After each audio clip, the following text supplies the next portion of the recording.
We still do 7 NUFC Matters show a week for free. But if you want to help support NUFC Matters, then there are a few ways of doing it. Hit the like button on each live broadcast and video. This helps the channel grow. Hit the subscribe button and select the all notifications bell so you don't miss a single show. If you want to help us financially, then you can join the channel using this button with the membership starting at $1.99 a month. Or you can drop us a donation in the chat using a super sticker. We're also looking for sponsors. If you'd like your brand advertised on the flyers for the show and featured during the ad break, then email John at nufcmatters.com to arrange today.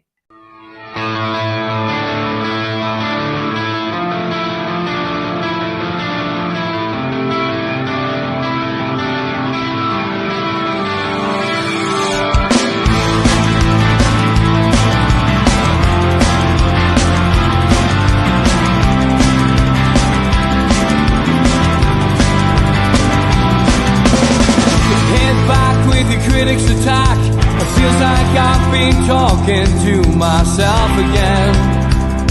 But it's the only way you're ever gonna learn. You look back and it's all in the past. I'm dwelling on the thoughts I cannot say to you. If I don't say the words, then maybe it's not true. And it feels alright when they come and say to you, you're the only thing that makes us all believe. And it feels alright where the roads collide. Manipulation stands to make us break. What's that you said coming over you? You wish it upon a star. You wish it on a star. You are, you are, you are. You fight back, it's an all-out attack. It feels like I've been taken on the world's machine. Because I want it more than anyone can dream. You look back and it's all in the past. You tell me how you live by all the things you do. Well, you can be yourself, but maybe I'm not you. And it feels alright when they come and say to you, you're the only thing that makes us all. Good evening, welcome along to NUFC Matters. It's an impromptu live Q&A, which I think most of you seem to enjoy. So you know how it works. If you've got any questions for me, lots of people say we get a bit annoyed because we never hear what your opinion is, Steve. Well, here's your chance. Get your questions in and I will do my best to answer them. I'll keep one eye on the game, which is live at the moment. Brentford have gone 1-0 up, but Arsenal have just pulled it back to 1-1. Half an hour gone in the Premier League clash. But Brentford won, Arsenal won. And a happy new year to everybody in the chat and everybody who is catching up live later on. And a big congratulations to Chris Dobie this afternoon. Rid's not as fortunate, came up against MVG in the darts and he was just unplayable at times. High scoring game, that second quarter final. But Chris Dobie, big Toon fan from Bedlington, has done very, very well. He's through to the semi-finals. And on to Luke Littler tonight. Looking forward to seeing that. If you're into the darts, coverage starts at 7 o'clock tonight. So you'll be able to catch it when this podcast finishes. Okay, where are we going to go tonight? It's up to you. You ask the questions, I give some answers.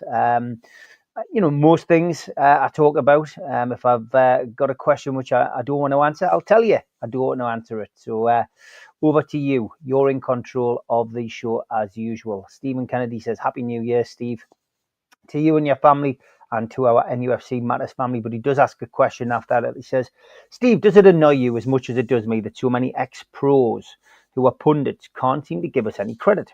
Is it the Saudi connection, history, or jealousy? Good question, Stephen, because, it does seem that, all of the pundits at times have a rather negative slant against Newcastle United. And it does make you wonder, doesn't it, whether it is the Saudi connection, whether that is the reason that we don't get a fair crack of the whip. But honestly, I just think it's the selection of the people. Really, it's very rare, and I mean very rare that I'll watch a game live. I'm usually at the game, home or away. But when I do get the opportunity to sit and watch, there seems to be a complete lack of Newcastle players who are on the panels. I think that's probably the main problem. More and more we've seen Shea Given come into it, and no less Ferdinand's been on. Steve Howie was quite popular in days gone by, and used quite a lot by Sky. But 9 times out of 10 for our games, we seem to have ex-Sunderland players who've got a connection with Sunderland, and that always seems a bit bizarre for me. Or we are the first game on a Sunday, which means that the second game really takes priority because it's what they would class a bigger fixture, a bigger game. So the people in the studio tend to be people who are going to be representing the second game. So I get it. I know we can all feel a little bit, the world is against us kind of thing. But and maybe it's just a little bit of it's a bit of a conspiracy theory. But no, I get where you're coming from. I've mentioned it many times on the show, though. I think that Newcastle United are, they make good clickbait, really, and that's the problem. And you'll find any commentator worth his salt, if he can, will mention a soundbite about Newcastle on a radio or TV program, and you can guarantee that person will get a bit of publicity, and the show will get a bit of publicity, and that's it. It's as simple as that. It's I don't think it's I don't think the commentators are against Newcastle, put it that way. So I hope that answers your question, Stephen. Do I have any acting jobs in the future? I'm working behind the screen at the minute, Darren. Haven't made a feature film. The one thing I'd never done was make a short film. So what I've done is my New Year's resolution last year was to write a poem a day, which I achieved. I'm pleased to say. I started it actually on the 16th of December 2023, and I'm still doing it now. So, I'm heading towards 400 poems, one a day. But one of the poems I wrote was called The Box, and I'm making a short film about it. In fact, it's busy now. We're busy editing it. And we're going to enter it into probably about 25 worldwide film festivals. So that is the main focus at this moment in time, Darren. Acting jobs don't come along every day. They don't come along every week. They don't come along every month. And sometimes, if you're really unfortunate, they don't come along every year. And that is the downside of being an actor, Darren. You can literally sit on your backside and do absolutely sweet FA.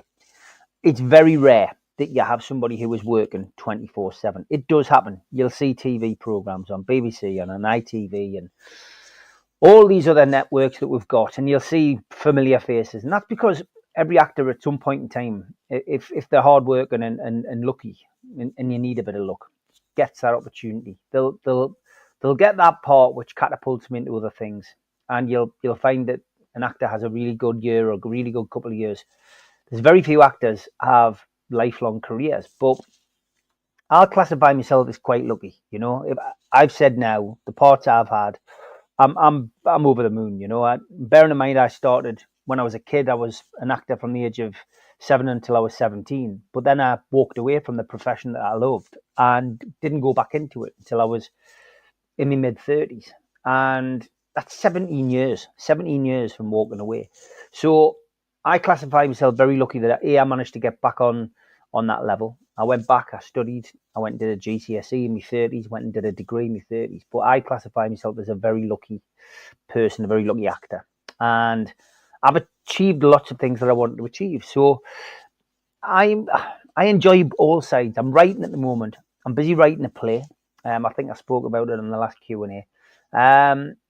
Act 1 is complete. Act 2, it'll be a lot easier. Act 1's been quite difficult because of the topic, which I'm not going to go into, but Act 2 should be a lot easier because I know exactly what I'm going to write and what I'm going to do for that. So I think that'll be finished in January. And then it'll be a case of getting trusted people to read it and then going from there.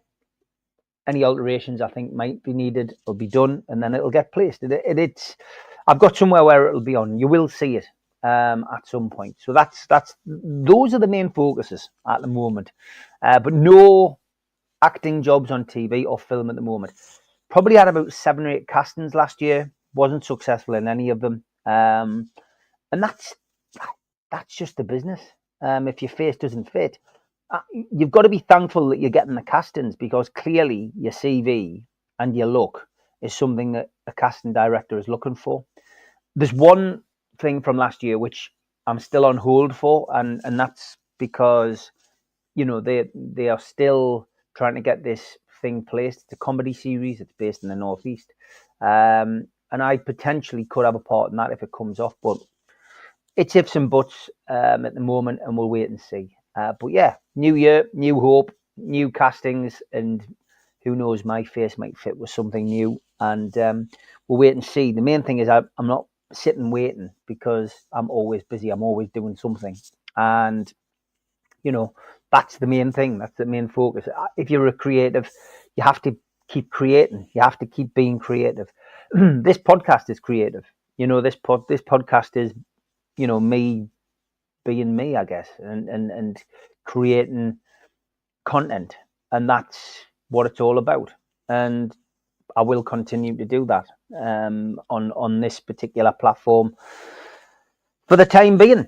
And like I said in the past, if I ever feel that it's dying a death, or that I'm not getting the satisfaction, or people aren't interested anymore, then that's when it would come to an end. But at the moment, it's making too many people happy. I'm quite happy to do it. The people who are doing the shows are quite happy, and that's why we are still, covering Newcastle. It would be ludicrous to stop it now, because people are thoroughly enjoying it, and that's great. And we've built a really good community. The community of NUFC Matters is fantastic. Not just you guys in the chat or people watching, but just when we had our end of season event in the summer, and then our Christmas event last week, it was great to see so many people, and people coming up and sharing their stories, and people saying they've been listening to the show since we started in 2020. And God, yeah, we're into our 5th year. Coming into our 5th year already. It's crazy, isn't it, where the time's gone? Happy New Year to anybody who's just joined us anyway.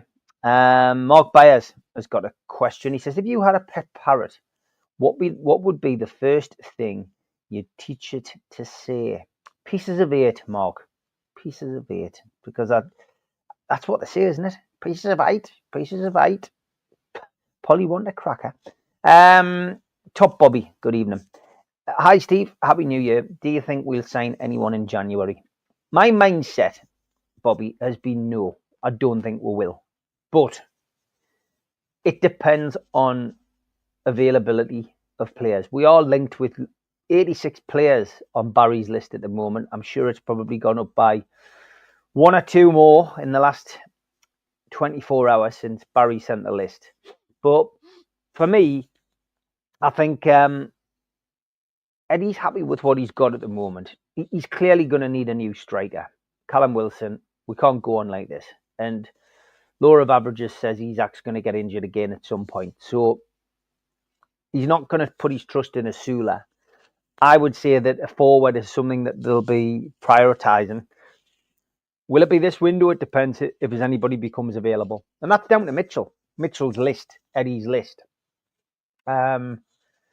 It looks as if again we're signing youngsters, and Newcastle again linked with another young 17-year-old centre forward from the Scottish leagues today. But will we sign anybody? My gut says no, but if the right player comes along at the right place, Newcastle will move in the January transfer window. I really, really do expect them to be busy in the summer. I really do. For a variety of reasons, but the main one being that there's lots of players who are going to be out of contract and who will be moving on, and you would imagine that there'll be players who go out in this window. I think we've already discussed it over the last couple of days on the last couple of shows. Mickey is heavily linked with a move. Lascelles has been linked with a move. Of course, he's nearly fit. people linking Longstaff with a move, although I think that's unlikely. I still think you'd like to keep Longstaff. I don't think there'll be a massive change because the dynamics in the dressing room are clearly right. Newcastle at this moment in time are flying high. He's not going to want to jeopardise that, is he? He's not going to jeopardise it by taking somebody out of that dressing room who might not be getting a game, but who's making a big contribution behind the scenes. And likewise, he's not going to want to bring somebody in who's going to, upset the apple cart. And he's also going to be thinking, I wouldn't be surprised if he's slightly paranoid about another injury crisis happening. Although, touch wood, we've coped quite well so far. But yeah, it's an interesting window, Bobby. It is interesting. January, as we know, often a bad month, not just for Newcastle United, but also for every other team. So it will be interesting to see. And it just takes one big transfer, of course, to change things. Trent Alexander-Arnold heavily linked with a move at this moment in time. Looks as if Liverpool's resolve is going to be tested, as ours was with Kieran Trippier in previous windows. So if that happens, do they come looking for another fullback? Do they come looking for a player? Do they try to test Newcastle's resolve with a bid for Lewis Hall or Tino Livramento? It's I think Newcastle will continue to build around the players that they've got. I think there will be a point where we have to sell what we would classify a big name player, but I don't think it'll be these two windows. But in the future, who knows? We may have to do what Arsenal did. Not Arsenal, sorry, Tottenham when they sold Harry Kane, or West Ham when they sold Declan Rice to Arsenal. There may be a time when Newcastle have to do that because of PSR, but I don't expect to see that in January or in the summer. Dave, good evening. He says the disrespect in the media is unreal. If you listen to the media, we don't have a chance of keeping hold of Isak.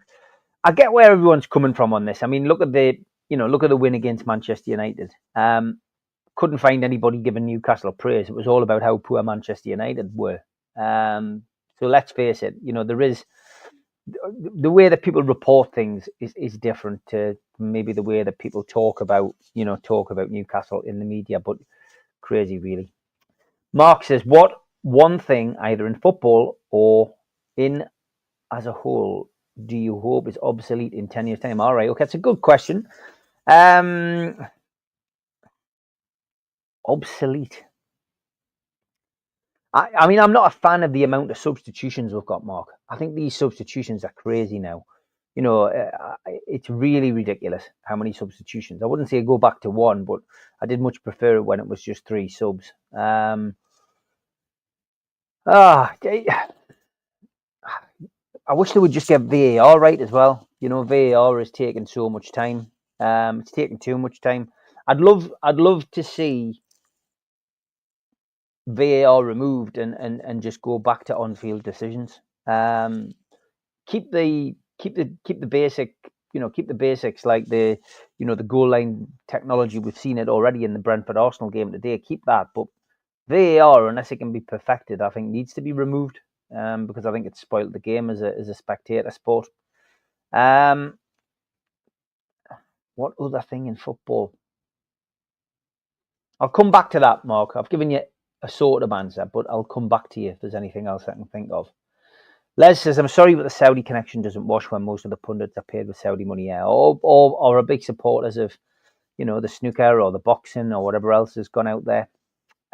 Ian, question for Steve. What did you think if Carragher letting Isaac know if he had 150 million, he would buy him? I thought he was a bit disrespectful saying that. I agree with you, Ian. I certainly think it was disrespectful. But again, he's doing his job and he's getting clickbait. And Jamie Carragher was, all over the papers and all over the media because he asked that question, which, many other journalists probably would have loved to have the opportunity to ask. Disrespectful, I just think it was cheeky, but Isaac could see it coming. That kind of stuff's going to come. It's Lee Marshall's job as head of PR and media to make sure that Alexander Isak is briefed on that kind of question coming in. And Carragher just did what Carragher has to do, I guess. I'd love to know what he was going to do with him if he bought him. Like, what, donate him to Liverpool, or was he intending to have him just knocking around the house? I've found it a strange way to put the question to him. But there you go. Any plans for 2025, Steve? Says Jules. You've made a point of going to more live gigs, write a poem a day. Anything for 2025?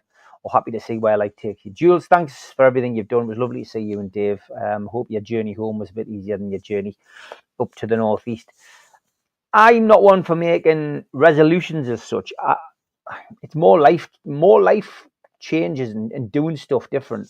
I didn't have much time to read last year. I am going to make a point of sitting down and trying to read each day, and also to listen to an album a day, which I've not listened to in its entirety. I may have listened to a song or whatever, but I've not listened to the album.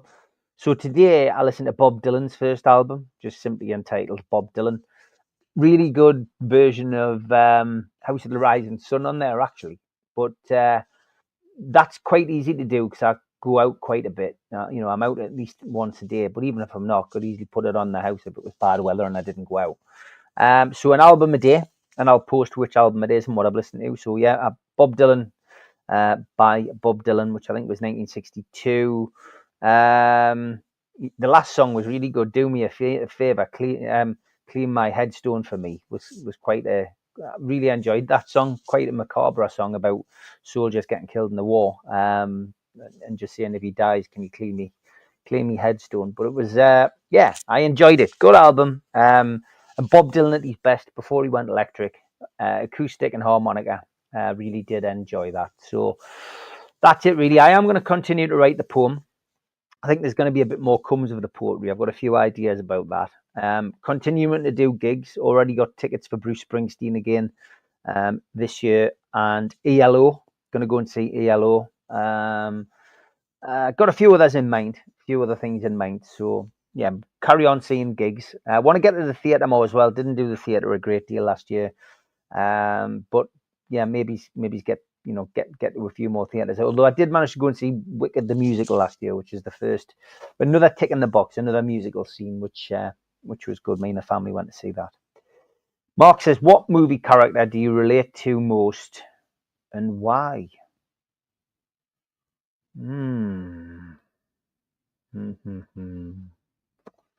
Good question. God, you've chucked in a couple of deep. Well, that's a deep one, isn't it? I'm not narcissistic, Mark, so it's not really a question. Is it a question I can answer? It's not really. Is there a movie character that I relate to? I guess probably it's a one to throw out to you guys. Is there somebody that I relate to? Difficult one, that, Mark. I'm going to highlight it and come back to it. But there's nobody who I seem to think.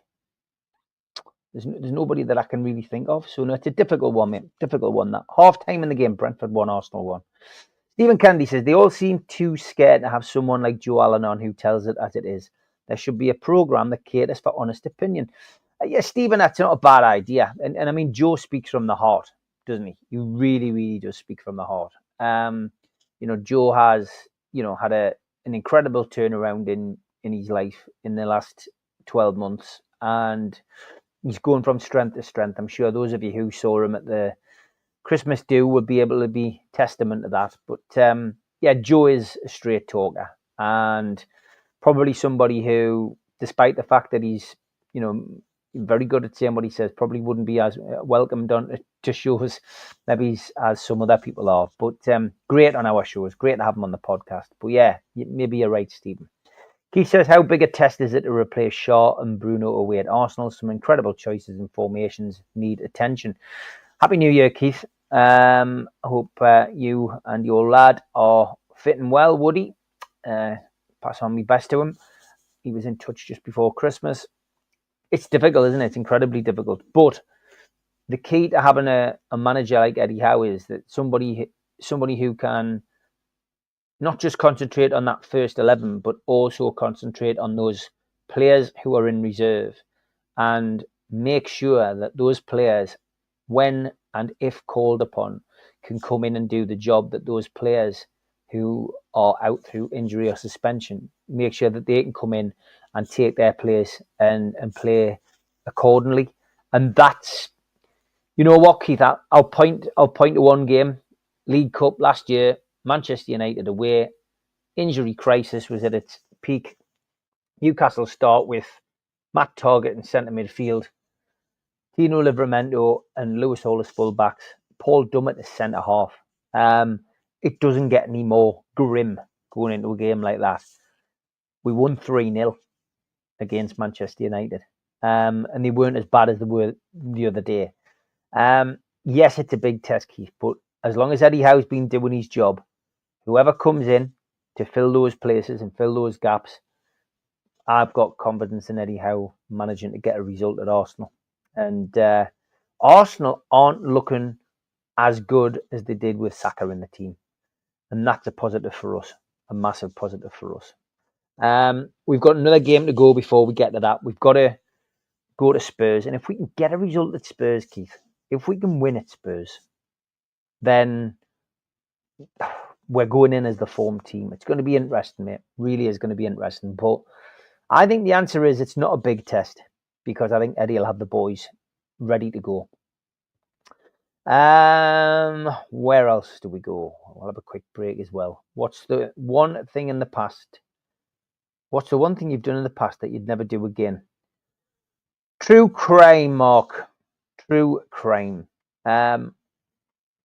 Basically because I think with the true crime stuff I did, I got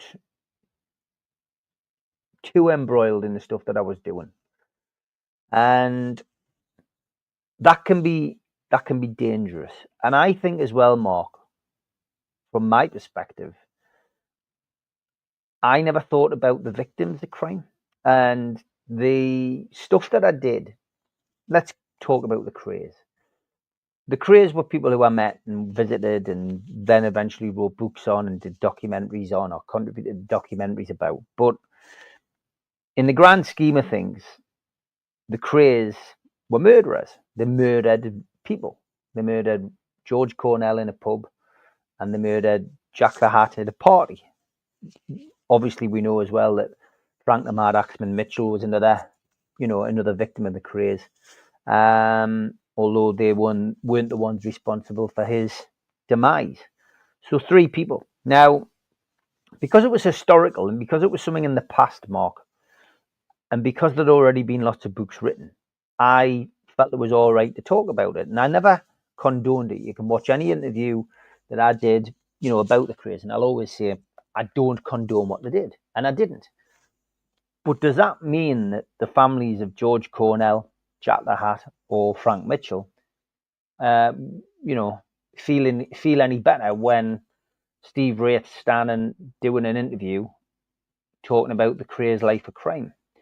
And it took me a long time to think of in that way. How would I feel if that was me? How would I feel if I was the victim of crime and somebody was constantly making documentaries, writing books, or commenting in newspapers about my family? And my family's images were constantly in the newspapers and I couldn't do anything about it. How would I feel? So my mindset has changed on that. And despite the fact that I've written books and I've done documentaries and made money from it, I wouldn't do it again. If I could go back, I wouldn't do it.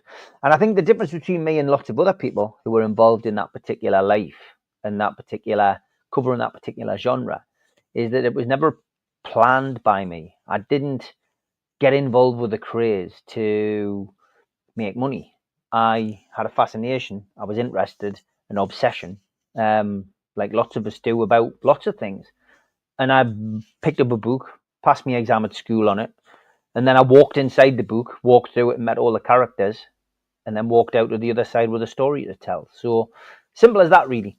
But yeah, I think I would, if I look at that, I would probably change that, Mark. And that might seem strange because, yeah, it has made money and, I have made money from it. But yeah, I think I would change that 100%. No doubt about it. halfway through the show, I will get back through your comments now, and we will have a quick ad break, and I will take some more questions after this. A big thanks to all our sponsors, Skips and Bins. Say hello to low-cost waste disposal with pay-as-you-go and contract waste management. Contact them at their website, skipsandbins.com, or email www.skipsandbins.com/contact. Big thanks to Mr. Vicky's Sauces, handmade in Cumbria. You can find them at mrvickys.co.uk. Email them info@mrvickys.co.uk.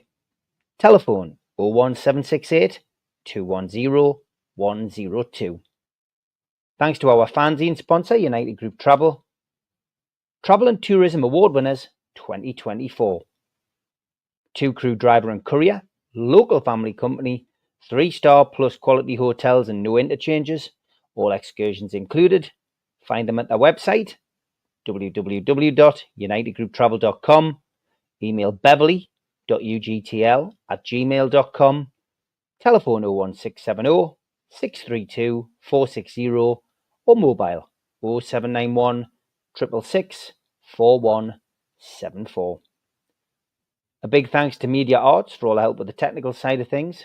Their website is media-arts.co.uk.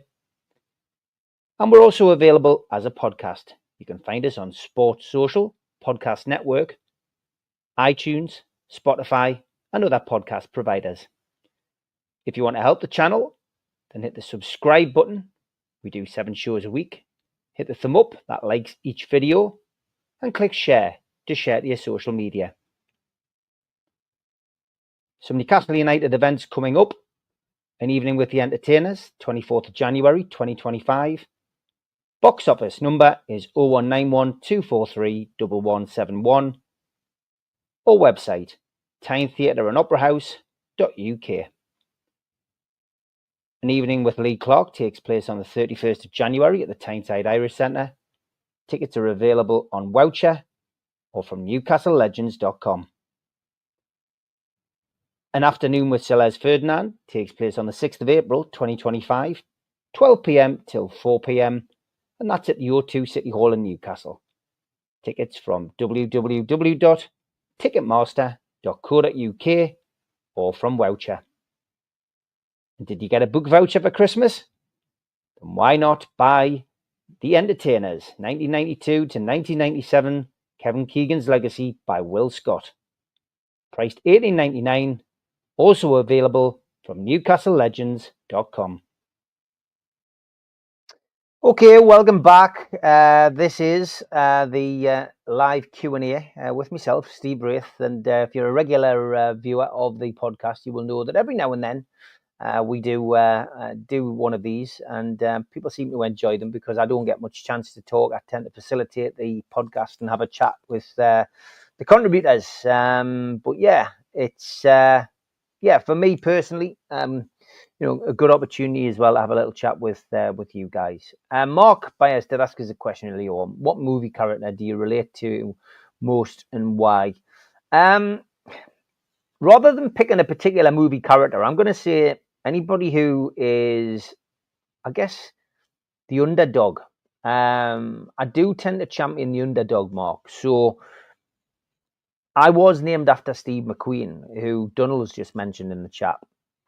My mum gave us the name Stephen because of Steve McQueen being a favourite actor, and he's, one of my favourite actors. I've got to be perfectly honest. So why not go for Steve McQueen and escape to victory? That gives you an answer. I don't like to leave people hanging. Jules says, could you summarise in simple terms for me, in YouTube terms, how do views and likes affect a channel in terms of income?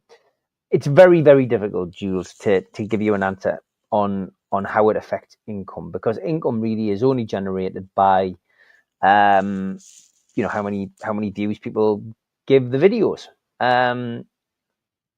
To build a YouTube channel up and to do it successfully takes time. You can't suddenly get 500 viewers watching, weekend, adding themselves each week. It just doesn't work like that. But shorter videos tend to increase people's interest because people don't have time to watch an hour. I went with the mindset of doing an hour long each time because of COVID, and I've stuck to it. Likes and shares do help. Short videos help. I try to do as many of them as possible. But putting a thumb up, hitting the thumb up underneath the video, and clicking share to your other social media helps us build the channel. But hitting the thumb up certainly helps the algorithm. Commenting under the video once we've stopped going live, that helps grow it as well, because it shows people are interacting with the channel. So it's as simple as that. So as long as you hit the thumb up when you watch a video, you're contributing to it. That doesn't affect the finances. It just helps the algorithm, shows that the channel is interacting with its fans and with people who watch, and that they're interacting with them. And that brings more views to the channel, which increases the revenue. But in the grand scheme of things, that's it really. So I hope that makes a bit more sense. Craig, question for Steve. Currently, Arsenal have Saka out, so in reality, they're looking for 3 players across the front line and a midfielder. Newcastle need a right wing, a right centre back, and a keeper. Who wins a major honour first? Major honours, a Premier League title or the FA Cup, isn't it? I took Newcastle to finish 3rd and win the FA Cup this year, but I've got a chance of winning the Carabao Cup. If it's a toss-up between Newcastle and Arsenal, it's down to luck, really, Craig. I genuinely think. The biased head says Newcastle.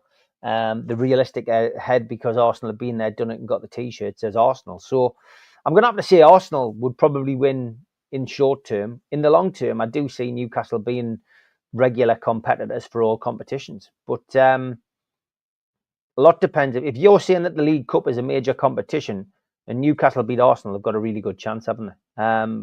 You would imagine we'll end up with Liverpool, and then it's who turns up on the day. And we've already shown there's nothing to be frightened of with Liverpool after that 3-3 draw. So, yeah, interesting question, but it is a difficult one. Mark, the questions get better. Would you rather have hands for feet or feet for hands? I'd rather have hands for feet, mate. Why? I can walk on my hands. Stephen Kennedy says, I've been looking through my box sets today. I have a binge today and tomorrow. Chose Black Sails, but close between that and Deadwood. What are your go-to box sets? Sopranos, Stephen, of course. I haven't watched Black Sails, by the way. Sopranos, Prison Break. Prison Break's excellent. One of my daughters has just binge watched the whole thing. Recent binge watch has been Squid Game 2. Squid Game 1 was excellent. Squid Game 2 is good. Monkey Magic. Another one of my favourites. Anything dubbed like that is, and with martial arts involved, I love. Comedic, Only Fools and Horses. And got to say, Alfred Hitchcock Presents. And what else? Band of Brothers. Excellent as well. I could go on and on and on. But yeah, if I had to pick one, if there's a Desert Island Disc and I could only take one box set, I'd take The Sopranos, Stephen, hands down. Any truth that the Reds are being rebranded as the Rodents, says Jeff. Good to see you at the Christmas do, Jeff. Good to see you looking well, mate. Pleasure to have you back in the chat as well. Les, good evening. Do you prefer American or British films in general? I prefer the grit and honesty of British films as opposed to the overproduced American ones.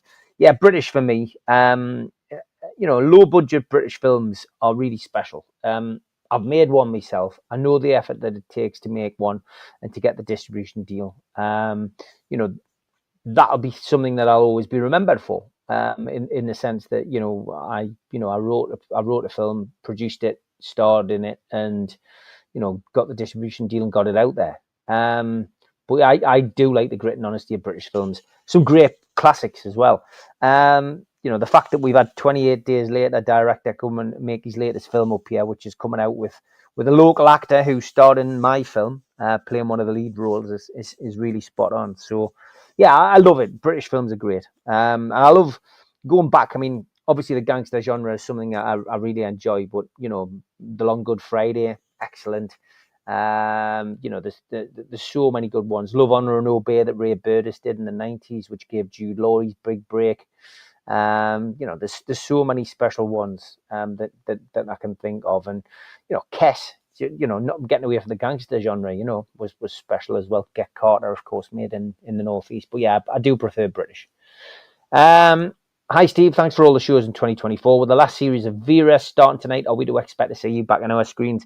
Big Peter, unfortunately, was a one-off. I still get me repeat fees, Jacob. My agent did a really good deal for me on that. So I just get blown away with the fact that, you know, we see, you know, Vera is watched in so many different countries and it's such a special show. I've never watched it. Never, ever watched it. I could never get into it. And, you know, Brenda was lovely. Loved working with her, but it was a bit too slow for me. Typical Sunday night drama. And I could never get into it, Jacob, sadly. Maybe it's one of those I'll end up watching in the future, but I could never get into it. And Sundays were always a bad day for me. Who plays right centre back in the absence of Shaw? It's going to be Lloyd Kelly, isn't it? 100%. Yeah, he did experiment with Burn in the closing stages of the Man U game. Does that mean he's going to bring in somebody else? Possibly. It'll be interesting to see what he does. It will be interesting to see what he does. But Spurs have got bigger problems than us. Believe you me. Good evening, Steve. Happy New Year. Would you rest 2 to 3 players against Spurs who are fully fit for Arsenal semi-final, or play the same team apart from Shaw? Play the same team apart from Shaw. And I don't think Eddie will be up for resting players unless somebody is injured. Joe Willock will be itching to play against Arsenal as well. So, you know, I wouldn't bring in players. I'd keep Willock hungry for that Arsenal game. How does he handle Isak if we lose him with rubber duck, says Stephen? He's just got to play him. And Isak's in that kind of form where he's going to want to play. Not going to want to get dropped for Spurs, is he? With that record on the horizon, 7-7, and he's going to want to continue that run of form. So yeah, I don't think he'll handle him any other way than play him. If he gets injured, he'll deal with it then. Darren, hope you're well. He says, Steve, I told you about Newcastle Benfield losing their manager after 15 years at the club. Did you ever meet the former chairman, Jimmy Rowe, who sadly isn't with us anymore? I did meet Jimmy. And I knew his son, Jason. I used to go to the People's Theatre with Jason many, many years ago. I met his brother, Mark, many times as well, because he used to work on the doors when I did. But yeah, I didn't know Jimmy as like a close friend. But really it was my connection with Jason Rowe, the actor at the time, who you know, who I got on quite well with. So let's have a quick drink. But yeah, Jimmy was all right. I did go to his funeral. Excuse me, quick drink. Kurt Johnson. Do you have any long-term goals or an end goal for the NUFC Matters pod? Thanks again for the time you and the lads give us, and all the best for 2025. Long-term goals, no. You know what? None of these shows are planned, Kurt. I haven't planned a show. Other than those shows where we say, right, give us your worst 11 and your best 11, the lads then have to go and plan the shows. As in, pick their team and then send it to me. That's the closest we've ever come to planning a podcast. Literally, as soon as I hit the go live button, whatever's in the news, I'll drop it on people. So there's obviously me and the amigos and the professionals. We're in WhatsApp groups together, so we're talking all the time. But I run the show, and I'll just drop something on the lads. You know, I'll just say, what about this, and that's it, and off we'll go. Arsenal have gone 2-1 up, and it's Marino, ex-Newcastle player. So yeah, there isn't any long-term goals or plans really. Be nice to just continue building the subscription as we do. You know, the subscribers come and go. Some people drop out, some people come, but you know, we've made gradual progression. I think we've made 1,200 new subs this year. I think it was that we showed when we did the review of the year. So yeah, just to continue doing what we're doing it well, and hoping that people enjoy it. You know, and the long-term goal is out of my hands. I'd like to be able to do this podcast, and certainly until Newcastle wins something. Be lovely to be able to sit here and do a show to say Newcastle United or Carabao Cup winners or FA Cup winners or Premier League winners. It would be fantastic. So yeah, that's probably the long-term goal. And thank you for your support, Kurt. Lovely to see you in the chat as well. It's nice to see people who are chipping in now who we don't often see. Donald, Happy New Year to you. Do you think younger fans understand the concept of football going in cycles? A case in point, our opponents on Monday are nowhere near the Manchester United teams of the past. It's interesting that, Donald, isn't it? Yeah, maybe it's not younger fans. Older fans certainly do, but younger fans don't. And I think, it's something that they've got to get used to. Real Madrid will eventually fall, and they'll be the next biggest team in the world. They'll come along, and that's happened. Yeah, teams do go in cycles, but no is the answer. I don't think younger fans understand that. Mark, no need to apologise. How about which character would you like to have played? I think I've answered this before. It's a great question because there's so many parts you'd love to. There's so many parts you'd love to play. Bill Sykes and Oliver Twist. Because I've played the Dodger on stage. I also played Monks in a different adaptation, which is Oliver Twist's brother.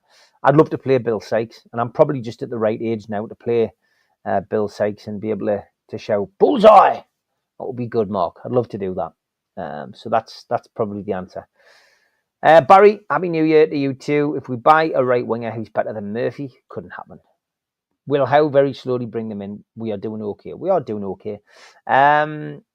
Yeah, of course. That's the Eddie Howe way. He doesn't just chuck people into the deep end. He takes his time. But a right winger better than Murphy? No chance. Steve, did it not unsettle you the way Isaac didn't celebrate his goal against Manchester United? I'd have to watch it back, John. It didn't stand out. So for me, definitely not. Steve, they should make a remake of Barry, with you playing Barry the hitman who wants to give up being an actor. You would be great in that part, playing it straight with a comedic mayhem going on around you. Thank you. I'll have a look at that, Stephen. I haven't looked at that. Barry's written a murder mystery play, a new Beauty and the Beast panto, Steve, if you fancy being in them. Well, I'm always happy to read them, Barry. Always happy to read them. If you're writing stuff like that, mate, you should get it. There's like a pasty and a pint night, 3-1 to Arsenal. A pasty and a pint afternoon, that they do at the theatre. That I know. Anything that you want testing or reading out could be worth you going for that. I understand where you're coming from, Steve. I enjoy crime and thriller movie series. Yet if it was based on real life, I don't really consider the victims. Yeah, and I think that's just something that you don't really think, isn't it? I think we're all fascinated with the darker side of the human psyche, Steve. Crime criminals, they wouldn't write books and make films that people wouldn't. Yeah, that's true as well, mate. But I think it just comes to it. It just, for me, it's just something which I think about now. It's only human nature to be curious about topics like villains, etc. You're in a good place with the podcast and the poetry, as well as NUFC books and events. Thank you, Donald. Can lightning strike twice? Asks Ike. 28 years ago, we were 13 points clear. And now 13 points behind Poole. Cantona broke our hearts at St James's. We go to the Pool at the end of February. Tell you what, that's a great prediction, isn't it? Lightning can strike twice. You never know. I still think NUFC Matters Panda will be amazing for next year. Oh no, I don't. You never know, mate. You never know. Let me see where we are, because I've fallen slightly behind with the questions. I'm about 50 away here. Hold on. Get back. Here we are. Just trying to play a catch up. Well, there we go.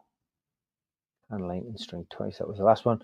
Donald says, great escape to victory is the football one. Yeah, that's right. Escape to victory. Les says, I've seen some channels go up astronomically. It doesn't ring true. Yes, I've seen that as well, to be perfectly honest.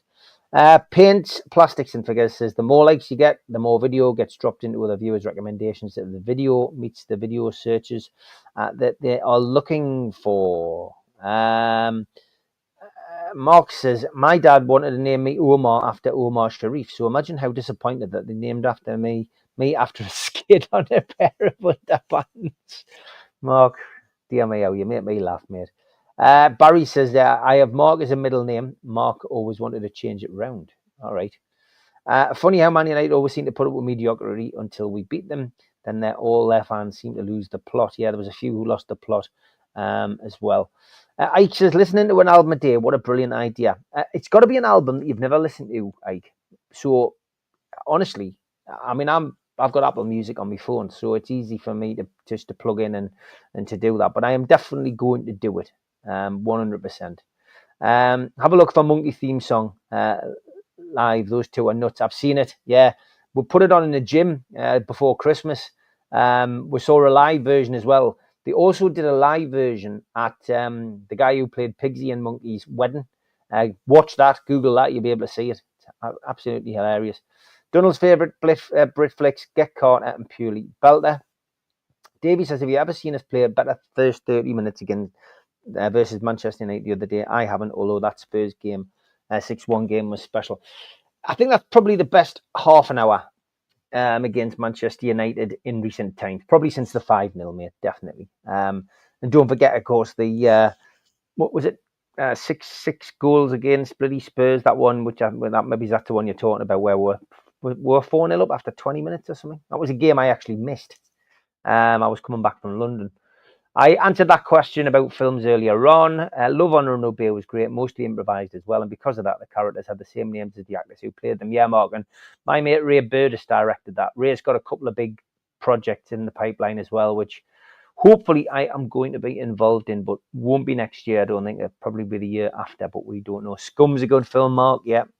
Really, really is. Vera is one of the few TV shows I watch mainly for the locations. Yeah, it's one of those frustrating things where they're doing a chase though, and somebody goes around the corner and they end up in a different area. I would love to have seen you star in Spender. I quite liked Spender, Barry. Yeah, that was good. Some great actors in that. A lot of the actors who I got to know as I got into acting as well. I reckon Mitch would play the drunk dad out of Rita Sue and Bob 2 really well. I knew he would have watched that, Mark. Usually takes us 4 hours to watch a 2-hour show, constantly pausing to guess the location, question continuity of location, especially city centre. Yeah, Jules, that's hilarious, isn't it? That's what everybody does watching anything in the Northeast. FFP and PSR aside, who would be your 3 elite signings to complete this current top NUFC side? It's weird because you're giving me positions where I might not think we need to strengthen. We definitely need another goal scorer. We definitely need another goalkeeper for me, because Dubravka won't last forever. And I don't think Nick Pope's the answer. I would like to see, having watched a bit of him now, Mohammadashvili would be a great shout for me for goalkeeper. I really do think he could be the keeper that would change things for us. In a positive way. We definitely going to need another centre half. We've got to hope that Botman comes back just as well as as he was when he played. And we definitely need another forward.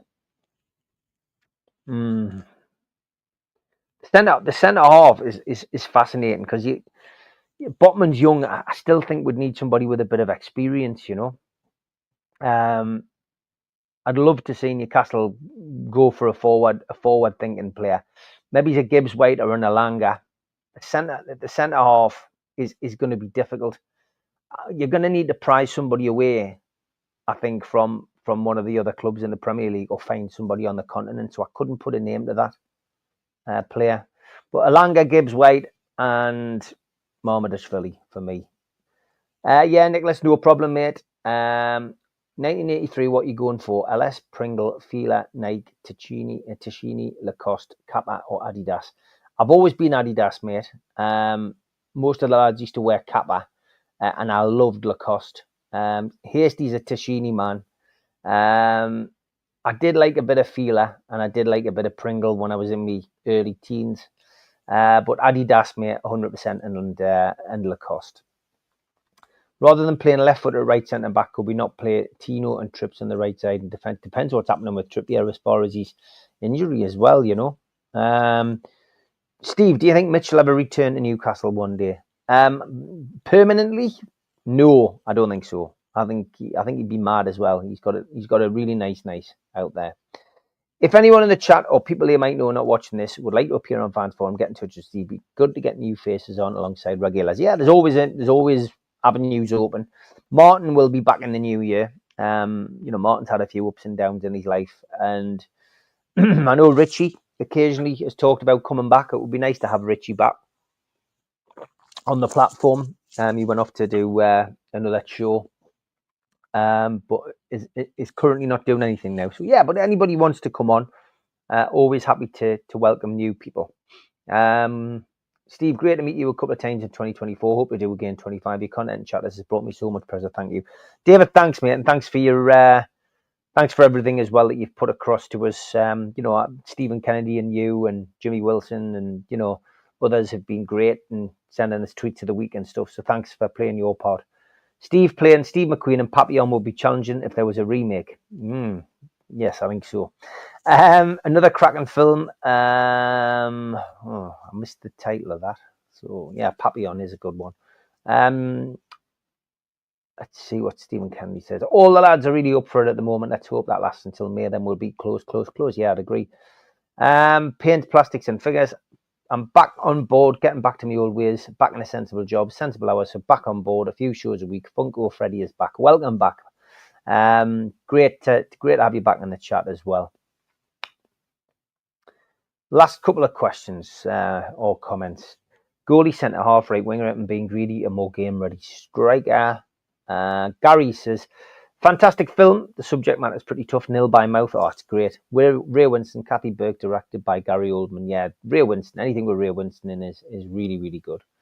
You'll have to try and get down to our neck of the woods this year, Steve. Be good to have a catch up that doesn't involve 5-hour drives. Definitely, Jules. I know you're down Birmingham way. I mean, I did do Wolves again this year. But yeah, we'll definitely have to do that. I'll have to keep you in the loop as to where we're going on our travels, and hopefully that will be good. Mark says he'd love to do a fans forum, but one, time difference means I'm almost at work, and second, I'd probably get the channel cancelled. Yeah, I was going to say that. To be honest, before I read it, Martin and Richie would be great addition. Yeah, Martin's never really gone away. He's just, been sending them the link, but unfortunately for him, he just hasn't been available, and life has to come first before YouTube. I made my YouTube debut on a Spurs channel this week. Well, give us a shout, Craig. Give us a shout on social media. Always be good if you wanted to jump on the fans forum on a Monday. There is a vacancy, of course. Benny has departed again, so if anybody wants to jump on, that will be fine. Oh yes, Jules, I forgot you didn't include Wolves. Sorry. I know Martin personally for 30 years. He had a rough time, but 2025 is on the up for him. Yes, 100%. Get a watch of a flick called In the Zone of Interest. Unbelievable war flick from the Nazi family side. I tend to watch more documentaries, Funko, than I do anything else. And I've got a boatload to watch. And yeah, I'm busy watching the Christopher Reeve one. But tonight will be dominated by World's Strongest Man, I'm afraid. I've got to watch the final tonight to see if my pal Luke Stoltman wins. But yeah, I do like war stuff. I'm busy reading a book at the moment called The Commandant of Auschwitz after watching a documentary about him. Ended up managing to struggle to get the book, but it's a second-hand version of it. I've inherited this macabre interest in the Second World War from my mum. And probably watching The World at War when I was about 11 or 12 probably had a big thing on us as well, a big influence on us as well. Yes, I've spoken to Melly. He's saying 2 good crosses was the difference between the two teams. Of course, he's winding everybody up on X. Talk of the Turf he is on X, Mark. If you're on there, you can entertain yourself by reading some of the things that he's put. No problem. I do enjoy doing these duels, as you know, and if I've got time, then I'll always do them. Jeff Capes was brilliant. I used to work for him, Craig Security at Cape Security. It was fantastic. Good thinking on the spot. Sharp as attack. All the best, Mule Son. Thank you, Davey. As always, I try to answer all the questions. I don't watch many films now. I leave the green screens alone. Yeah, it's one of them, isn't it, mate? It is one of them. I tend to watch documentaries. I learn a lot more from documentaries and films. But yeah, Squid Game. That's been my latest thing. Love that. Amazing show as always, Steve. People in the chat class as well. Thank you, Barry. And Mark says, Happy New Year, everyone. I'll try my best to keep my risky comments to a minimum this year. That's his New Year's resolution. Well, on that note and that lie, we will move on.